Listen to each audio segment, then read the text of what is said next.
Hashir and the Lost Bird.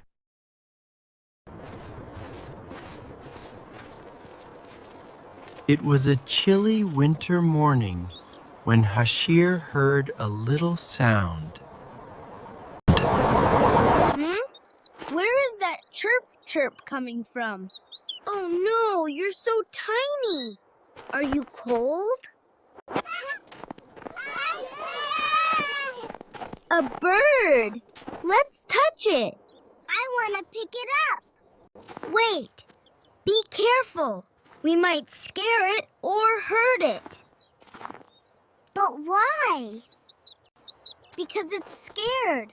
We have to be gentle with all creatures. Prophet Muhammad said Allah loves kindness in everything.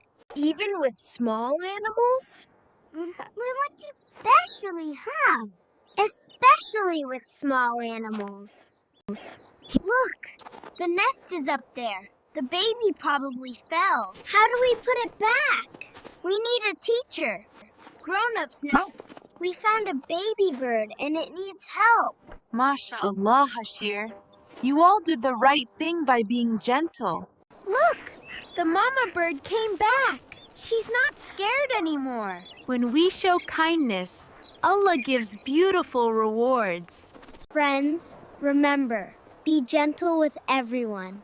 Kindness makes our hearts shine. And Allah loves kindness in all things. Kindness matters.